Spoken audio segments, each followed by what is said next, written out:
ఇప్పుడే జీ5 app download చేయండి. చూడండి మీ ఫేవరెట్ టీవీ షోస్ ఎప్పుడైనా ఎక్కడైనా.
డిటెక్టివ్ చెప్పిన దాని ప్రకారం మా నాన్న శివదేవయ్య అమ్మమ్మ గారి అల్లుడా? నాన్న భార్య కమలి మా అమ్మమ్మ గారి కూతురా?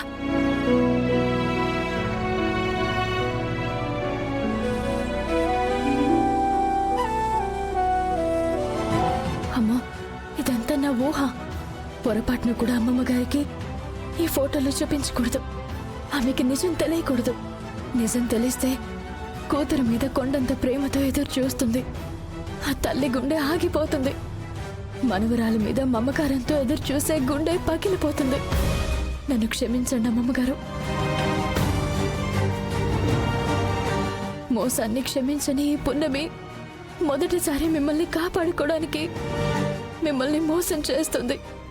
తనకు తెలిసిన నిజాన్ని తన గుండెలోనే దాచుకుంటుంది. మీరు బ్రతకాలి, మీ కూతుర్ని మనవరాల్ని చూడాలి అని ఆశతో నిండు నూరేళ్ళు చల్లగా బ్రతకాలి.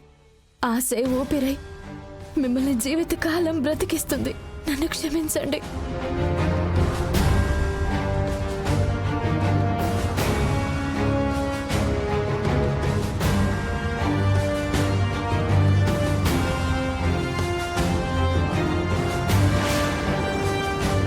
అమ్మా ఇలారా.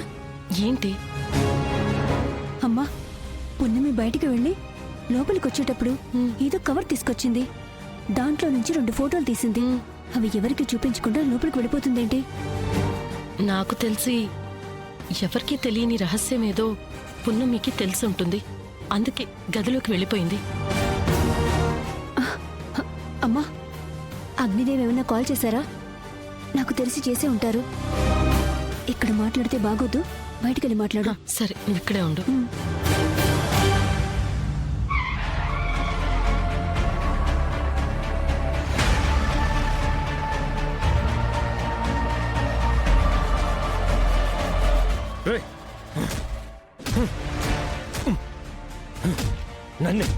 నన్నే మోసం చేస్తారా?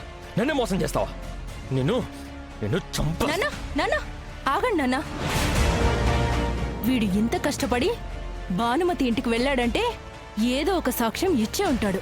ఆ సాక్ష్యం ఆమెకి చేరకముందే మనం చేయాల్సిన పనులు చాలా ఉన్నాయి. అన్నిటికంటే ముఖ్యంగా వీడు బ్రతికుండడమే మనకు కావాలి. పదండి. వీడిని తీసుకురండి రా. రాయ్, వీడిని తీసుకురండి రా.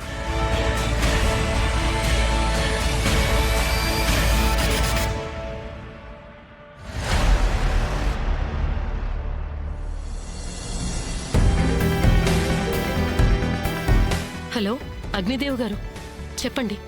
కళావతి గారు, పున్నమి తనతో పాటుగా ఏదన్నా కవర్ తెచ్చిందా? కవర్ ఏమీ తెలియదు, కానీ 2 ఫోటోలు అయితే తీసుకొచ్చింది. ఫోటోలా? అవునండి. కొంపదీసి వాటిని భానుమతికి ఏమైనా ఇచ్చిందా? లేదండి, ఆ ఫోటోలు తీసుకుని డైరెక్ట్ గా రూమ్ లోకి వెళ్ళిపోయిందే తప్ప మా అమ్మకి ఎవరికీ చూపించలేదు. మీరు చెప్పేది నిజమా? ఫోటోలు భానుమతి గారికి చూపించలేదా? చూపించలేదనే కదా చెప్తున్నాను. ఇంతకీ ఆ ఫోటోలు ఎవరివి? మీ చెల్లిది, ఆమె భర్తది. నిజమా? అవును, మీ చెల్లిది ఆ శివదేవయ్య ఫోటోలు తీసుకొచ్చింది. అవి గనుక చూపించుంటే ఆ శివదేవ్ మీ ఇంటి అల్లుడయ్యుండేవాడు. ఆ పున్నమి మీ వారసురాలయ్యి మీ నెత్తినెక్కుండేది. అందుకే కదండి మాకు అసలు నిజం తెలిసినా కూడా మేము ఆ నిజం ఎవరికి చెప్పకుండా దాచాం. కరెక్టే, కానీ పున్నమి ఈ విషయం భానుమతి గారికి ఎందుకు చెప్పలేదో తెలియదు. కానీ ఏ క్షణమైనా చెప్పే అవకాశం ఉంది కాబట్టి ఆ ఫోటోలు ఇంట్లో ఎక్కడున్నా వాటిని వెంటనే వెతికి డెస్ట్రాయ్ చేయండి. వాటి సంగతి నేను చూసుకుంటాను, సరేనా?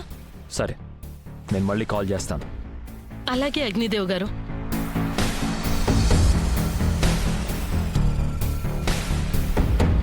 అసలు పున్నమి చేతికి ఫోటోలు వచ్చాక కూడా మా అమ్మకెందుకు చూపించలేదు? బహుశా మా చెల్లి చనిపోయింది కాబట్టి ఈ విషయం మా అమ్మకి తెలిస్తే ఈ ముసల్ది కూడా చచ్చిపోతుందేమోనని భయంతో చూపించలేదు. ఏదేమైతేనే చూపించకపోవటమే బెస్ట్. రే పరశురాం, నువ్వెంతో కష్టపడి ఆ ముసల్దానికి కూతురు ఫోటో అల్లుడు ఫోటో పంపించావు గాని అవి మాత్రం భానుమతి దగ్గరికి చేరలేదురా. నిజంగా ఆ ఫోటోలు భానుమతి చూసి తన అల్లుడు ఎవరో తెలుసుకొనుంటే నిన్ను ఇంటికి తీసుకెళ్లేవాళ్ళం కాదురా, ఇటు నుంచి ఇటే శ్మశానానికి తీసుకెళ్లేవాళ్ళం. నీ అదృష్టం బాగుండి ఆ ముసల్దానికి నిజాలు తెలియలేదు కాబట్టి నిన్ను ప్రాణాలతో వదిలేస్తున్నాం. ఎందుకంటే నిన్నడ్డు పెట్టుకొని ఇంకా మేము సంపాదించాలి కదా. అవును డాడీ, వీడు ఎంతకాలం బతికుంటే అంతకాలం మనం భానుమతిని బ్లాక్మెయిల్ చేయొచ్చు. మనకి నచ్చినంత, ఆ ముసలిది ఇచ్చినంత సంపాదించుకోవచ్చు. కరెక్టే.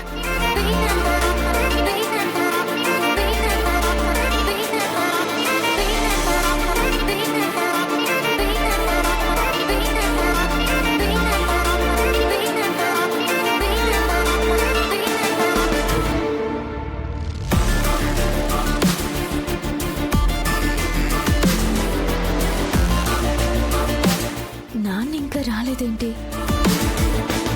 ఏంటి? అమ్మా, పున్నమి ఆ శివదేవి కోసం ఎదురు చూస్తూ ఉంటుంది. అవునే, ఈ డ్రైవర్ గడేంటి ఇంకా రాలేదు? అదే నాకు అర్థం కావట్లేదమ్మా.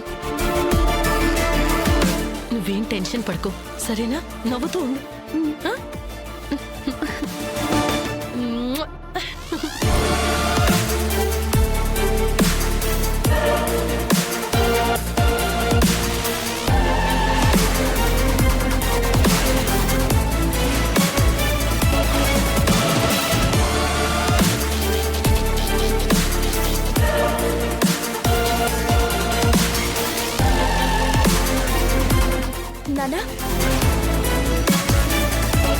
నానా, అమ్మా పున్నమి, రిపోర్ట్స్ డాక్టర్ గారికి చూపించారా? ఆయన ఏమన్నారు? నువ్వు ఉండమ్మా. భానుమతి గారు మీతో మాట్లాడాలి. ఏమిటో చెప్పండి. మీ అమ్మాయి, మీ మనవరాలు ఇద్దరు ద్రోహులండి.